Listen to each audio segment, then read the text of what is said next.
Saudara, bagaimana keadaannya hari ini? Saya percaya kita dalam keadaan yang baik, sehat dan luar biasa. Saudara, kita sedang memasuki hari-hari yang ya semakin banyak kabar-kabar yang tidak enak yang kita dengar. Dan memang Alkitab, Yesus berkata, di akhir zaman engkau akan mendengar berita-berita yang tidak enak. Bahkan akan ada banyak orang yang mati karena kecemasan berhubung dengan semua yang akan terjadi yang menimpa bumi ini, kata Yesus. Ya, dan hari-hari ini kita telah melihat banyak ditunjukkan oleh Tuhan, saudara. Hari-hari ini semua sedang terjadi. Kita mendengar berita-berita dan selesai, dan kita akan semua tinggal di rumah seperti ini, ya. Dan saudara, ya, saya percaya bahwa bagian kita hanya terus berserah kepada Tuhan, saudara. Tapi setidaknya kita akan melihat satu hal, bahkan prediksi-prediksi tentang akan datangnya krisis ekonomi belum lagi itu selesai, sudah terdengar kabar bencana, ya, tsunami yang akan datang menimpa. Ya, ini akan terjadi di akhir zaman.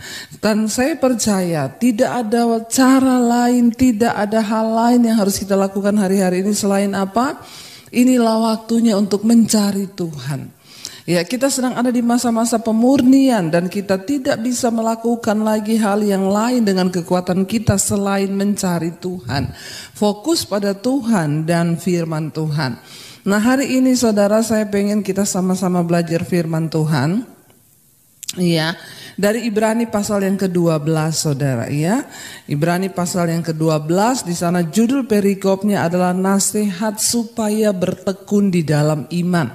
Ya, ini adalah waktu untuk kita bertekun di dalam iman, ya. Melihat semua yang terjadi, mendengar semua yang terjadi, ini waktunya untuk kita boleh bertekun di dalam iman.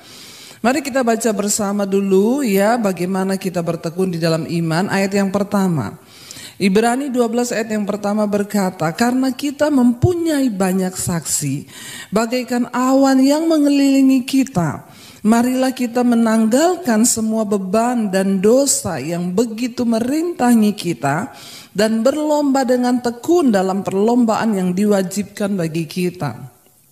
Saudara, ketika kita mengenal Yesus, kita masuk dalam sebuah gelanggang perlombaan, saudara, ya. Saudara mau atau tidak, saudara siap atau tidak, kita semua dituntut untuk berlomba dalam iman. Ya, untuk mencapai kemenangan dalam pertandingan iman. Makanya Rasul Paulus berkata, ya, di akhir kematiannya dia bilang, aku telah mengakhiri pertandingan imanku dengan baik. Ya, dan hari ini aku siap berjumpa dan menerima mahkotaku di dalam Kristus. Biarlah setiap kita juga mau berkata, Tuhan, aku mau menang dalam perlombaan imanku. Hari-hari ini adalah hari-hari pengujian iman. Ya, kenapa? Karena kita semua ada di dalam gelanggang pertandingan dan perlombaan. Makanya harus diuji. Siapa yang menang bertahan sampai pada akhirnya. Nah, saudara, firman ini berkata karena kita mempunyai banyak saksi. Saya selalu mengulang-ulang di dalam hidup ini kita punya banyak saksi. Saksi yang pertama Tuhan yang maha melihat, maha tahu hidup kita, ya, maha mendengar. Yang kedua saksi kita itu siapa? Ya, malaikat yang disuruh Tuhan mengawasi kita. Ya, ada malaikat Tuhan. Yang ketiga saksi kita yang kelihatan siapa? Manusia sesama kita. Firman Tuhan berkata kita dibentuk untuk memuliakan Tuhan. Kita adalah saksi Tuhan yang harus memberitakan kemuliaan Tuhan. Karena di sekeliling kita banyak orang yang melihat hidup kita. Ya, siapa saksi kita yang terlihat? Yang kedua manusia yang melihat hidup kita. Yesaya berkata, ya, engkau adalah saksiku, kata firman Tuhan, ya, dan umatku yang kubentuk untuk memuliakan namaku. Saudara dan saya adalah saksi Kristus, ya, dan di sekeliling kita banyak saksi yang melihat hidup kita. Kita berkata kita mengikuti Yesus, sudahkah hidup kita berubah? Ada banyak orang yang melihat kehidupan kita. Ya, yang terakhir saksi kita siapa? Setan. Setan bisa melihat hidup kita. Walaupun kita nggak bisa lihat setan, tetapi setan melihat hidup saudara. bagaimana rumah tanggamu, bagaimana kehidupan dalam pelayananmu. Setan melihat semuanya, saudara, ya. Kita akan membaca sama-sama. Di sini dikatakan ayat yang pertama, saya ulangi. Karena kita mempunyai banyak saksi, bagaikan awan yang mengelilingi kita. Ya, kita ini ada di dalam gelanggang pertandingan. Saudara, orang kalau dalam gelanggang pertandingan itu banyak penonton loh. Ya, jadi gerak-geriknya terlihat, kalau dia curang terlihat, ya. Kita pun ini seperti itu. Bayangkan saudara, saudara sekarang dan saya sedang ada di dalam sebuah gelanggang yang penontonnya itu banyak. Ya, orang di sekeliling kita banyak, ada malaikat, ada mata Tuhan, bahkan ada setan yang melihat hidup kita setiap hari. Kenapa saya selalu berkata, hiduplah dalam damai sejahtera dalam rumah tanggamu, dimanapun engkau berada harus sama. Kenapa? Karena setan melihat kita nggak bisa munafik. Ya, makanya ada orang bilang tuh kalau di gereja lain, di rumah lain, bahaya loh saudara, ya. Kita sedang menipu diri kita dan menipu Tuhan. Yang berikut dikatakan, marilah kita menanggalkan semua beban dan dosa. Saudara, orang yang mau bertanding atau berlomba itu, ya nggak mungkin saudara, orang lomba lari dia bawa karung beras, ya. Ya, mau lomba lari nih, bawa beban, karung satu, beras satu karung, ya. Dia lari sambil pikul, ya, beban satu karung. Orang itu kalau mau ikut perlombaan, dia harus memastikan tidak ada beban apa-apa. Ya, bahkan ketika mendekati hari pertandingan, kalau kita lihat baik itu olahragawan apa, ketika menjelang hari H mereka sudah tidak boleh lagi latihan, sudah harus merilekskan pikiran, tidak boleh ada beban. Makanya di karantina. Kenapa ada karantina, saudara? Supaya mereka itu terbebas dari pikiran, stres. Para atlet itu seperti itu. Ya, nah saudara, kenapa? Karena sangat tidak boleh ketika dia berlomba atau bertanding, dia membawa beban. Itu sangat menentukan, pasti dia akan kalah. Ya, firman ini berkata, ya, tanggalkan semua beban. Ternyata ada unsur yang dapat merintangi kita di dalam perlombaan iman kita. Ya, yang pertama, unsur pertama adalah apa? Beban, pergumulan, persoalan. Ayat ini berkata, marilah kita menanggalkan beban, ya, dan dosa yang begitu merintangi. Ya, saudara, tanggalkan beban. Di dalam bahasa Inggrisnya, let us lay aside. Artinya apa? Kesampingkan dulu. Ya, mari kita kesampingkan dulu. Ya, mari kita taruh di samping kita dulu, dikesampingkan dulu beban ini. Saya tahu begitu banyak orang yang datang kepada saya berkata, ibu saya punya persoalan rumah tangga, ibu saya punya persoalan suami saya berselingkuh, ibu istri saya berselingkuh, ibu anak saya narkoba, ibu anak saya pindah agama, ibu anak saya pemberontak, ibu ya suami saya di PHK. Saudara, saya tahu kita semua yang hidup di dunia ini punya beban masing-masing. Ya, saya juga pernah melewati semua itu. Tapi kita harus mengesampingkan semua itu ketika kita mau masuk dalam perlombaan iman. Artinya apa? Ya, memang kita punya pergumulan. Tetapi sadarilah fakta yang pertama. Kita ini tidak bisa mengontrol semua keadaan di hidup kita. Kita tidak bisa mengendalikan semuanya. Kita semua berharap punya suami baik-baik. Siapa yang mau punya suami tukang selingkuh? Enggak ada. Tapi ketika suamimu memilih untuk berselingkuh, bahkan kita pun tidak bisa kan melarang dia. Bahkan hari-hari ini saya mengkonseling betapa banyak ibu-ibu yang hancur, bahkan berpikiran mau bunuh diri karena disakiti begitu hebat oleh suaminya. Ya, dengan terang-terangan, ya, upload foto selingkuhannya, bahkan foto mesra mereka di media sosial. Sekarang sudah tidak ada yang malu-malu. Iblis makin terang-terangan sekarang. Ya, banyak. Kita tidak berharap, ya, semua orang pasti pengen suaminya setia. Ya, ada bapak-bapak beberapa yang dan juga datang kepada saya, Bu, istri saya selingkuh, Bu, apa yang harus saya lakukan? Bukan cuma suami, istri berselingkuh juga banyak hari-hari ini. Ya, yang terakhir ada sebuah kasus yang saya layani, saudara. Karena istrinya berselingkuh, suaminya marah. Ya, lalu saya bilang, Pak, ya, jadi kan sekarang istri bapak ini sudah bertobat. Ya, jadi bapak berhentilah menyalahkan dia terus karena tidak akan pernah selesai masalah ini, Pak. Tolong bapak kesampingkan dulu.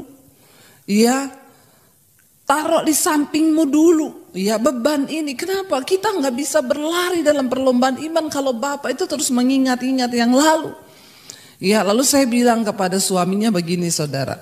Jadi sekarang ini, Pak, yang bermasalah bukan lagi istri bapak, tetapi bapak. Dari situ dia marah kepada saya, saudara. Ya, dia menganggap, wah, ibu itu membela istri saya yang berselingkuh. Saya tidak membela istrimu. Tetapi sekarang kamu datang kepada saya, sudah terlanjur istrimu selingkuh dan sudah bertobat. Dan bapak berkata, bapak mau meneruskan pernikahan ini. Ya, tetapi kalau setiap hari mengungkit, mukul istri, tendang istri, ya, malah ini namanya bukan selesai persoalannya, malah bapak sekarang membuat masalah baru yang lebih parah lagi. Makanya juga istri-istri bertobat ya, kalau engkau hidup dalam kenajisan, jangan bermain-main dengan api. Ya, jangan salahin setan terus. Kadang-kadang daging kita ini loh, ya, daging ini tidak ada hubungannya sama setan. Daging ini daging. Alkitab berkata keinginan daging itu telah nyata, percabulan, kenajisan, hawa nafsu, nafsu jahat. Kemarin saya menulis salah satu renungan di Facebook saya. Ya, ada satu cerita, saudara. Satu kali ya ada satu orang peternak ya sapi, dia mengikat sapinya, saudara. Lalu datanglah setan, lalu setan melepas sapi itu malam-malam. Sapi itu lari ke perkebunan di sebelahnya, merusak semua kebun buah sayur, dirusak sama sapi itu. Lalu saudara, si petani ini bangun melihat kebun sapinya, buah-buahannya dirusak sama sapinya. Dia bunuh sapi itu, dia tembak, saudara. Yang punya sapi marah, saudara. Yang punya sapi bangun pagi lihat sapinya mati. Kebetulan istri petani keluar dari rumah, dia tembak istri petaninya mati, saudara. Lalu petaninya marah, dia tembak lagi istrinya yang punya sapi, peternak ini, saudara. Ya, marah anaknya, saudara. Anaknya nembak lagi anaknya petani ini, saudara. Mereka tembak-tembakan sampai satu keluarga hampir habis. Lalu si petani ini satu kali merenung. Dia berkata begini, ini sebenarnya perkaranya apa sih sampai sudah terjadi bunuh-bunuhan satu keluarga. Masalahnya nih gara-gara setan nih. Ya. Lalu dia bilang, setan semua nih gara-gara kamu. Setannya bilang begini, loh, salah saya apa? Saya cuma lepas sapinya kok. Ya kan, saya cuma melepas sapinya. Yang marah, yang bunuh-bunuhan siapa? Ya, kamu kan emosi lalu bunuh sapi, lalu si ini. Kan kalian sendiri, kamu mengikuti dagingmu, saya cuma melepas sapi.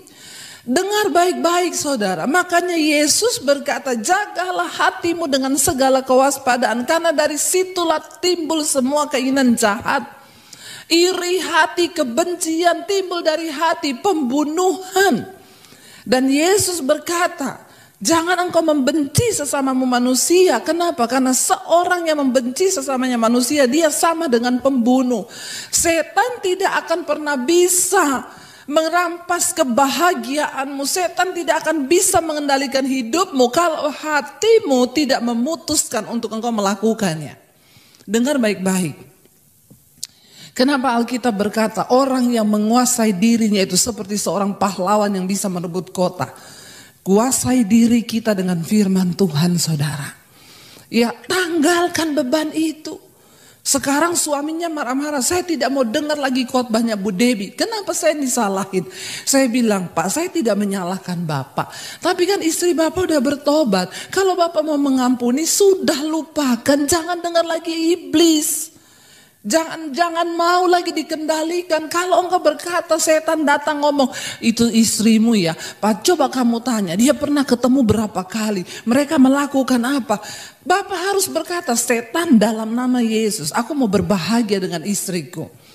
Ya, tanggalkan bebanmu. Ya, itu loh yang dikatakan, saya mengerti saudara. Kita juga berharap anak kita semua baik-baik saja. Tapi tiba-tiba ada yang telepon saya, Bu, saya nggak tahu Bu, anak saya itu kuliah di luar kota. Tiba-tiba saya dapat kabar anak saya ketangkap, ternyata dia pakai narkoba. Apa yang harus saya lakukan, Ibu? Saya begitu tertekan. Kita tidak pernah bisa mengendalikan semua keadaan di hidup ini. Dan saya selalu berkata, tadi pagi saya baru terima WA dari seorang anak remaja. Ibu, saya begitu tertekan. Kenapa? Papa mama saya berantem karena mama saya berselingkuh, dia pergi dari rumah. Saya menyuruh mama saya pulang tapi dia nggak mau, Bu. Apa yang harus saya lakukan? Anak remaja harus menanggung beban yang harusnya tidak dia tanggung. Orang tuanya berselingkuh. Ya, saya berkata kepada anak ini, yang pertama nak, jangan stres. Lihat Tuhan, berharap pada Tuhan, ikuti Tuhan. Iya Bu, saya dikuatkan setiap malam saya ikut mesbah doa. Loh, anak kecil loh, umur belasan tahun, remaja loh. Saya ikut mesbah doa Bu setiap malam Bu. Ya namanya anak bagaimana nggak terganggu, nggak stres lihat orang tuanya pisah rumah, mamanya berselingkuh. Akhirnya saya menguatkan anak ini, saya berkata kepada dia, nak, berserah pada Tuhan. Yang kedua, ya ingat ya, keselamatan itu sifatnya pribadi-pribadi.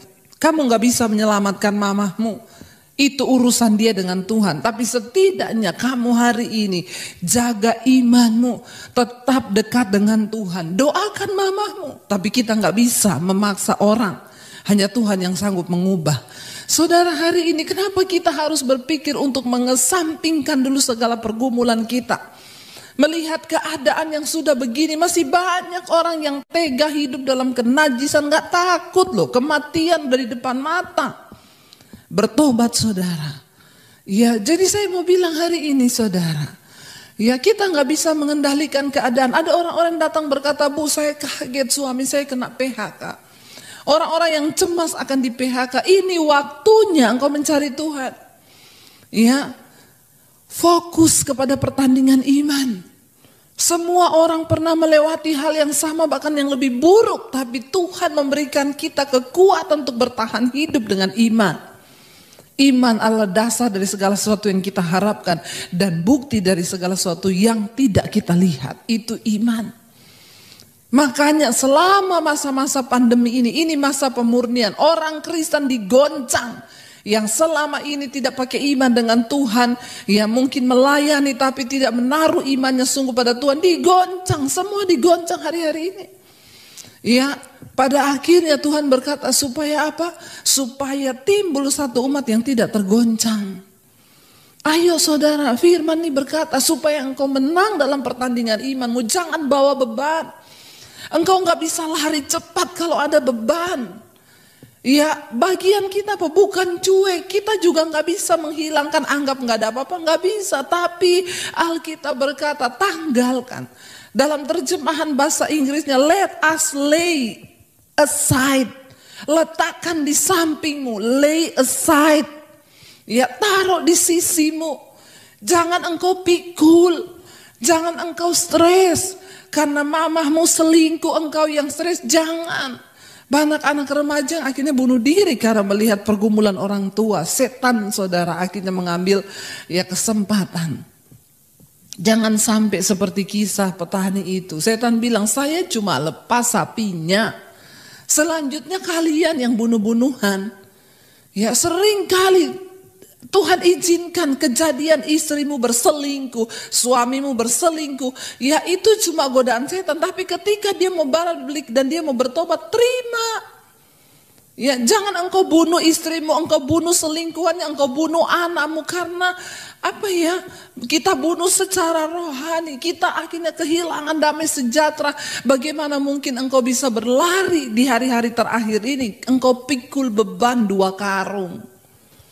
Ya saudara, mari berjalan bersama Tuhan.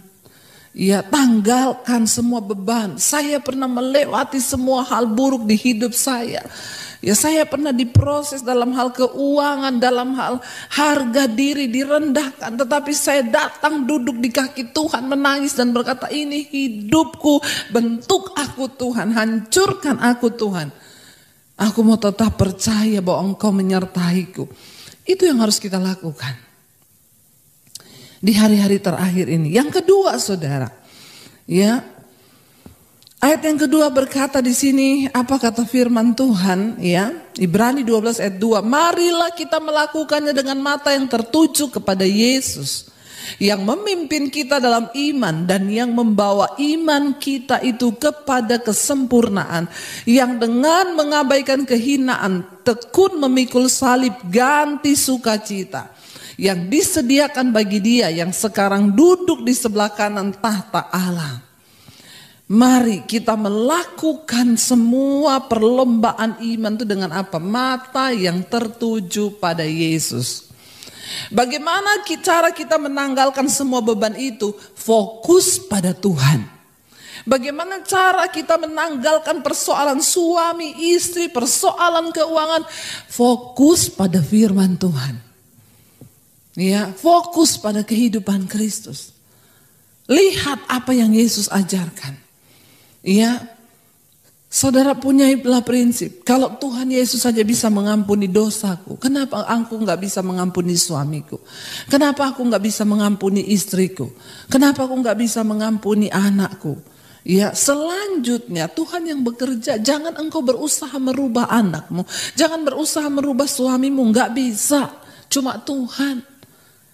Kita bisa mengubah diri kita sendiri. Kita tidak akan pernah bisa mengubah orang lain, tapi kita bisa mengubah diri kita sendiri. Itu kabar baiknya. Bagaimana engkau berespon? Fokus pada Yesus. Banyak orang bertanya, bagaimana caranya saya menanggalkan beban ini? Saya cuma berkata, fokus pada Kristus dan firman-Nya. Lakukan firman. Waktu iblis mengingatkan engkau, lihat istrimu selingkuh, katakan, aku mau tetap fokus pada firman, aku mengampuni istriku. Aku mau berbahagia. Raih kebahagiaan itu hanya sejauh keputusanmu, saudara. Ya, jadi saudara sering kali, ya itu tadi iblis bilang, aku cuma lepas sapinya loh. Ya, kamu loh yang marah-marah terus, sudah selesai.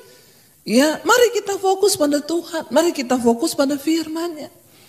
Jangan terus fokus pada dirimu sendiri, fokus kepada masalahmu. Ya, orang yang berlomba dalam pertandingan itu, dia fokus kepada apa? Garis finish. Sudahkah dalam hidup ini kita fokus pada garis finish? Apa garis finish kita nanti? Kematian. Ya, kalau nanti malam Tuhan panggil kita, sudahkah hidup kita berkenan? Kalau besok Tuhan panggil kita, sudahkah hidup kita berkenan? Bukan soal corona, bukan soal virus. Mari kita kembali kepada iman kita. Mati dan hidup itu di tangan Tuhan. Dan kalau Tuhan memang sudah mau panggil kita kapanpun, gak usah tunggu kena corona, kepleset di kamar mandi juga mati. Apakah engkau sudah mencapai garis imanmu? Kita hari ini jangan terlalu fokus pada hal-hal yang hanya menawan kita pada roh ketakutan. Tapi fokus pada kekekalan. Fokus pada hal-hal surgawi. Mati itu adalah sebuah keuntungan, kata firman Tuhan. Hari ini dunia sedang dilanda roh ketakutan. Semua orang takut mati. Saya tetap konsisten mau memberitakan firman kepada saudara. Jangan hanya takut mati yang di dunia ini. Yesus berkata, jangan kamu takuti virus corona yang hanya bisa membunuh tubuhmu, tapi tidak berkuasa membunuh jiwamu. Takutlah kepada Tuhan yang berkuasa membinasakan jiwamu sampai di dalam neraka. Hari ini orang semua hanya menjaga yang di luar, pakai disinfektan, pakai masker. Oke, kita harus menuruti semua itu. Tetapi jangan lupa saudara, ya, cegah dirimu, antibodimu, rohanimu, jaga supaya engkau tidak hidup dalam kenajisan, percabulan, amarah, kebencian. Itu dosa, itu virus yang lebih mematikan sampai pada kekekalan. Ya, hari ini mari kita sadar. Buka matamu. Ya, fokus pada Tuhan. Seorang yang sedang ada dalam perlombaan itu dia fokus ke garis finish. Apa? Nanti kita akan dipanggil Tuhan mati. Sudahkah hidup kita berkenan? Maaf saya menyampaikan firman saudara ya yang mungkin agak sedikit keras hari ini. Kenapa? Untuk kebaikan kita. Ya, jangan hanya fokus pada hal-hal semua. Sekarang orang takut mati, takut kena corona, takut ini. Iya. Tapi ingat Yesus berkata, jangan kamu takut hanya kepada virus yang bisa membunuh tubuhmu saja. Tapi takutlah pada Tuhan yang bisa membunuh jiwamu sampai di dalam neraka. Ayo saudara, ya pakai bangun antibodi rohanimu. Supaya engkau kebal terhadap dosa. Supaya engkau kebal terhadap virus sakit hati, kemarahan, kebencian. Percabulan, kenajisan. Fokus pada Tuhan. Ya, ayat ini berkata, marilah kita melakukan pertandingan iman di hari-hari ini dengan mata yang hanya tertuju pada Yesus. Ya, banyak orang ketakutan bertanya, Bu, itu kabar tentang gempa, kabar. Saya bilang gak usah dengar itu. Oke, kita dengar, tapi fokus pada Tuhan, fokus pada firman-Nya, dan fokus pada rencana Tuhan. Jangan fokus pada yang lain. Fokus pada rencana Tuhan. Mari kita melakukannya dengan mata yang tertuju kepada Yesus yang memimpin kita dalam apa? Iman. Ya, Dia yang memimpin kita dalam iman. Kita nggak mungkin bisa hidup beriman kalau kita di luar firman. Kita nggak mungkin bisa beriman kalau kita tidak fokus pada Yesus. Ya. Dan yang apa? Yang akan membawa iman kita ini kepada kesempurnaan. Sekali lagi saya mau ngomong, orang di luar mau ngomong apa saudara? Saya cuma mau ngomong masuk sorga itu gak sembarangan. Ya, kita harus mencapai kesempurnaan. Siapa yang menyempurnakan? Tuhan. Ya, jangan turunkan standar kekristenan kita. Sekalipun hari-hari ini banyak yang bilang, oh nanti gak akan ada penghukuman. Kok cari-cari sorga sih? Orang terlalu gila-gilaan dengan sorga. Saya mau bilang, apapun berita-berita di luar, ya banyak pengajaran baru bermunculan yang menyuruh hidup kita santai-santai aja, gak usah terlalu serius bertobat. Saya tetap mau komitmen kepada firman Tuhan. Maaf, masuk sorga itu bukan hal yang murahan. Ya, engkau harus menjadi sempurna sama seperti Kristus. Siapa yang bisa menyempurnakan kita? Tuhan. Kelak ketika Dia datang kali yang kedua, ya Dia akan melihat iman kita yang sempurna atau tidak, saudara. Karena itu saudara, saya mau berkata hari ini, mari ya kita mau terus mengikut Tuhan yang dengan tekun dikatakan memikul salib ganti sukacita. Kenapa disuruh mata kita tertuju kepada Kristus? Lihat pengorbanannya. Apa yang kita alami hari-hari ini tidak seberapa. Ya, persoalan ringan yang engkau hadapi sekarang tidak seberapa dibandingkan dengan Kristus yang memikul salib, dagingnya dicambuk lalu dicabik, saudara. Ya, apa yang Yesus lakukan bagi saudara dan saya, semua pengorbanan, penderitaan yang Dia lakukan bagi saudara dan saya, itu harus menjadi perhatian dan mata kitanya tertuju kepada hidup Kristus. Supaya apa? Kita diberikan kekuatan untuk menanggalkan. Beban itu masih ada, tetapi kesampingkan. Ya, lay aside, taruh di sampingmu. Ya, taruh di sampingmu. Amin saudara. Mari kita mau sungguh-sungguh berkata pada Tuhan hari ini. Tuhan, kami mau menang di pertandingan iman kami. Kami mau menang bersama Tuhan. Kami mau mencapai garis akhir kami, Tuhan. Kami tahu kami ada di hari-hari di pertandingan yang begitu sengit kami ada di dalamnya. Dan saudara, apapun berita ke depan, ya, kita mau tetap percaya bahwa ketika kita sungguh-sungguh fokus pada Tuhan, menanggalkan, ingat jangan masuk dalam gelanggang pertandingan membawa beban. Engkau gak bisa lari cepat kalau engkau pikul karung satu beras. Ya, engkau tidak bisa lari cepat kalau engkau pikul beras satu karung atau batu satu kresek. Ya, itu akan menghalangi ya konsistensimu untuk berlari. Karena itu mari saudara, hari-hari ini kita mau terus sepakat berkata, Tuhan, Engkau kekuatan di hidup kami mau terus menyerahkan seluruh hidup kami ke dalam tangan-Mu, dan kami percaya ya sampai akhir kami menutup mata, kami mau setia kepada Tuhan. Mari kita renungkan firman ini saudara. Kekuatan kita hanya di dalam Tuhan, waktu kita fokus kepada Tuhan. Kami tahu dan percaya Tuhan, kekuatan kami tidak seberapa, tapi kami mau berkomitmen Tuhan. Kami tahu akan ada tantangan yang berat di depan kami, tapi kami juga percaya kami punya Tuhan yang besar, yang memberikan kami kekuatan. Kami tidak ingin gagal dalam pertandingan di hidup kami. Kami mau mencapai garis akhir Tuhan. Kami tahu kami sedang berpacu dengan waktu-waktu yang singkat di hari-hari ini. Berikan kami kekuatan. Berikan kami kekuatan-Mu Bapa.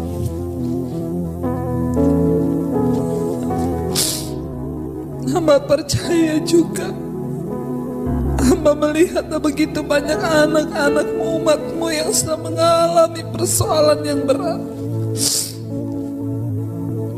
Namun hari ini kami mau membangkitkan iman kami Tuhan.